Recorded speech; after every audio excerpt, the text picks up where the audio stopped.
अस्सलामुअलैकुम वरहमतुल्लाहि ताला वबरकातुहू। नाजरीन, मैं हूँ शहजाद अहमद अमजदी और आप देख रहे हैं अपना प्यारा सा चैनल इल्मी दुनिया। आज के इस वीडियो में हम बात करने वाले हैं कि इमारत शरिया पटना में उर्दू की तरवीज व अशाअत और तहफ़्फ़ुज़ के तरीक़ेकार पर गुफ्तगू और लायह अमल मुरतब करने के लिए खुसूसी मुशावरती इजलास का इनेकाद किया गया, जिसमें बिहार के मुअज़्ज़ज़ उलमाए कराम मुफ्तियान एज़ाम तशरीफ़ फरमा थे। इस मौके पर उर्दू बंगला टीईटी ग्रेस पास के रियासती सदर जनाब हसन रज़ा अमजदी भी तशरीफ़ फरमा थे। मुफ्ती हसन रज़ा अमजदी ने उर्दू की बक़ा और तहफ़्फ़ुज़ के लिए उर्दू असातिज़ा की तक़ारुरी को यकीनी बनाने की बात कही। उन्होंने कहा कि लगातार 7 सालों से उर्दू बंगला टेट ग्रेस पास अभ्यर्थी दर दर के ठोकरें खा रहे हैं, लेकिन उनकी आवाज़ कोई बुलंद करने वाला नहीं है। आइए सुनते हैं मुफ्ती हसन रज़ा की ज़ुबानी। मैं हसन रज़ा अमजदी बिहार उर्दू बंगला टीईटी का रियासती सदर है। सब लोगों की बातों को हमने सुना भी है और ये जो महफिल है तहफ़्फ़ुज़ उर्दू के ताल्लुक से मेरे ख्याल से हालात हाज़िरा में जो अहम मसला है वो 4 और 5 है। सबसे पुराना मसला उर्दू टीईटी का है। मैं सोच भी नहीं सकता था इतनी कम उम्र में सुप्रीम कोर्ट पहुंच चुका, लेकिन सुप्रीम कोर्ट में 10 बार नहीं पहुंचा। अल्हम्दुलिल्लाह, अल्लाह की तरफ से वहां से जज का एक फैसला आया। बिहार सरकार ने हाई कोर्ट से ओपिनियन लिया, शिक्षा विभाग ने महकमा तालीम में ओपिनियन दिया, आई मुख्यमंत्री तक के पहुंचे, वज़ीर आला तक के बाद पहुंचे। सब लोग बोलते हैं कि उर्दू की तालीम कैसे आगे बढ़े। मैं सब लोगों से एक बात मैं पूछना चाहता हूं। उर्दू की उम्मीदवार 7 सालों से धरना रैली कर रहे हैं और उनके ऊपर लाठियां चार्ज की जाती है। 250 लोग घायल होकर के वो घर में पड़े हुए हैं, लेकिन किसी भी उर्दू पढ़ने वाले की एक आवाज ये बात नहीं उठी है इसके हत्या पर।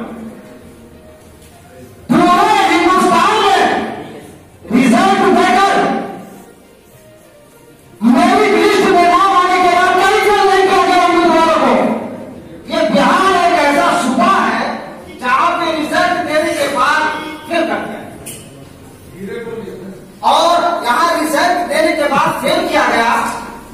बिहार में 243 विधायक है, 243 के 43 विधायकों तक पूरे बिहार के उम्मीदवारों ने अपने मुतालबात को पेश किए, लेकिन आज भी 243 विधायकों में से किसी के पास तो वो जरूरत, वो हिम्मत, वो ताकत, वो कुव्वत नहीं है जो वज़ीर आला के पास में जाकर के इस मसले को हल कर पाएगा।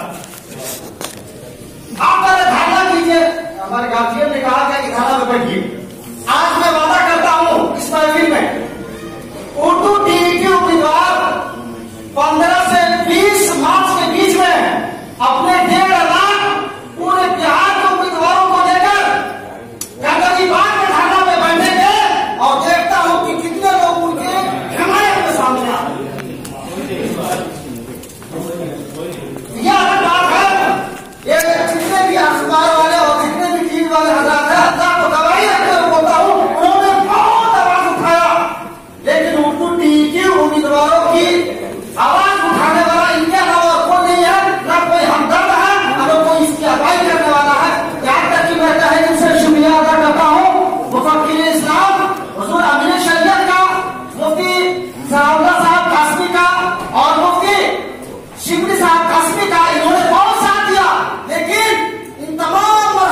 और तरीका वो ये है, विधानसभा का सत्र शुरू होने वाला है, अपनी राय कोई है, विधानसभा का सत्र शुरू होने वाला है आज से लेकर के, और एक हफ्ता के अंदर में एक कमेटी हो जिसमें 10 या 11 लोग हों, 8 से 10 उसमें मसाइल हो, और डायरेक्ट इस मसले को लेकर के वज़ीर आला से मुलाकात करें, इंशाअल्लाह मसले का हल निकलेगा।